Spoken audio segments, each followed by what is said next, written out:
一個外國嘅作家寫嘅，咁所以呢啲50個名人咧，其實大部分咧都係同外國有關。咁啊，有一個亞洲人咧就係我哋大家熟悉嘅歷史。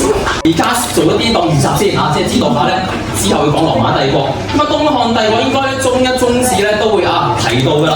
咁我哋話咧。咩先？呢陣李小，我都講未李小龍嘅出生地喺邊度？舊金山。舊金山喺邊度？我都答案，你指俾我睇。你出嚟指俾我睇啊！係啦，冇錯。文字都有寫，舊金山好快喎。我想問邊個快啲講先？係啦，對我係啦。邊個地方大啲啊？係啦，東漢帝國啦，係嘛？大咗近200萬平方公里。係啦，咁呢啲就係紅隧少少一啲閱讀心得啦。咁當然。